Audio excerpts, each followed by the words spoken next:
चलिए और रुक करेंगे अब एक और बड़ी खबर की ओर। राजधानी भोपाल से ही जुड़ी हुई ये बड़ी खबर सामने आ रही है, जहां चौथे चरण में 71.72% मतदान हुआ है। निर्वाचन आयोग ने अंतिम आंकड़े जारी किए, जहां आपको बता दें कि 2019 के चुनाव से 4% ये वोटर टर्नआउट गिरा है।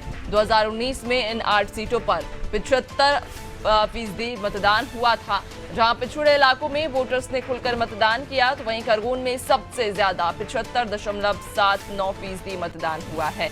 इंदौर में सबसे कम 60.53% वोटर्स टर्नआउट हुआ, यानी कि इंदौर, जिससे कहा जा रहा था कि शायद इंदौर में मतदान प्रतिशत बढ़ेगा, लेकिन यहां पर सबसे कम मतदान दर्ज किया गया। मात्र 60.53% यहां पर वोटर प्रतिशत रहा है वोटिंग का। इधर अगर हम पिछड़े इलाकों की बात करें तो पिछड़े इलाकों के वोटर्स ज्यादा उभर कर आए हैं। पिछड़े इलाके के वोटर्स ने ज्यादा मतदान किया है, खुलकर उन्होंने मतदान किया है। खरगोन में सबसे ज्यादा मतदान हुआ, जहां 75.79% मतदान यहां पर दर्ज किया गया है। 2019 के चुनाव से 4% यहां वोटर टर्नआउट घटा है। 2019 में इन 8 सीटों पर 75% मतदान हुआ था, लेकिन इस बार इन 8 सीटों पर 71.72% मतदान हुआ है। ज्यादा जानकारी लेंगे, सहयोगी शबाना हमारे साथ लगातार बनी हुई हैं। शबाना, शुरुआती दौर से मध्य प्रदेश में जब लोकसभा चुनाव के चरण शुरू हुए, उसके बाद से ही देखा गया कि वोटिंग प्रतिशत में बहुत कमी आई। कई प्रयास भी किए गए निर्वाचन आयोग के द्वारा भी, पार्टियों के द्वारा भी,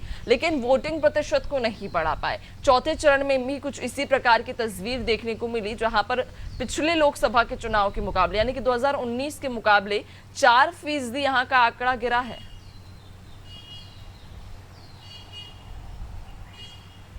जी देखिए, बिल्कुल मैं आपको बताना चाहूँगी कि कल मध्य प्रदेश के 8 लोकसभा सीटों पर चुनाव था। निर्माण मालवा की वो सीटें थी, लेकिन कहीं ना कहीं आप देखेंगे लगातार पहले, दूसरे और तीसरे चरण में मतदान प्रतिशत में जो गिरावट जारी रही, वो चौथे चरण में भी देखने को मिली। 2019 लोकसभा चुनाव में इन सीटों पर 75+ जो है मतदान प्रतिशत हुआ था, लेकिन इस बार 71.72% ही मतदान हो पाया। सबसे ज़्यादा मतदान जो कल लोकसभा चुनाव की सीटें थी, उसमें खरगोन में सबसे ज्यादा मतदान हुआ और इंदौर में सबसे कम मतदान हुआ। तो कहीं ना कहीं ये तस्वीर लगातार ये दिखाने की कोशिश कर रही है मतदान प्रतिशत कि लोगों ने घर के बाहर निकलना कम पसंद किया है। क्योंकि कल ऐसा मौसम भी नहीं था कि बहुत ज्यादा गर्मी थी, इसलिए ये भी नहीं कहा जा सकता कि गर्मी की वजह से लोगों ने मतदान केंद्र नहीं पहुंचे। लेकिन कहीं ना कहीं खरगोन में की अगर मैं बात करूं तो वहां पे 75% जो है मतदान पहुंचा। और वहीं इंदौर की बात करूं तो कांग्रेस के पास प्रत्याशी नहीं था, कांग्रेस ने नोटा का समर्थन किया था, लेकिन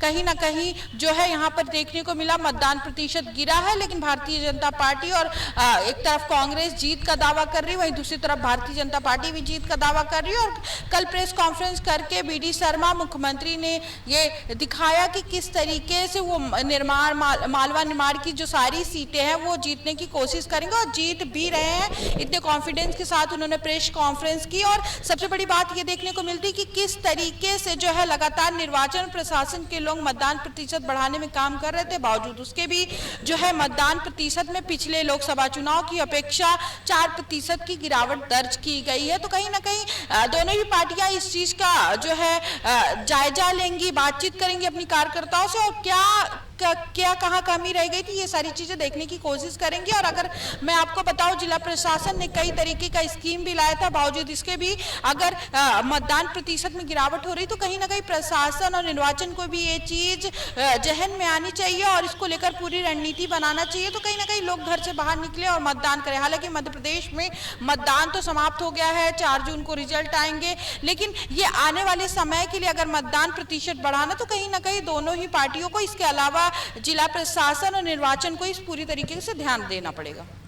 बिल्कुल, वाकई में जिस तरह से वोटिंग प्रतिशत लगातार घटता जा रहा है, गिरता जा रहा है, और आपने भी कहा कि कल का मौसम भी कुछ ज़्यादा खराब नहीं था, ठंडक मौसम में, नमी मौसम में बनी हुई थी, लेकिन इसके बावजूद भी अगर वोटिंग प्रतिशत गिरा है तो वाकई एक चिंता वाली बात ज़रूर हो जाती है कि आखिरकार क्या कारण है कि मतदाता अपने घरों से बाहर निकलकर मतदान नहीं कर रहे हैं। बने रहिएगा आप, आपसे और भी अपडेट्स लेंगे आगे शबाना।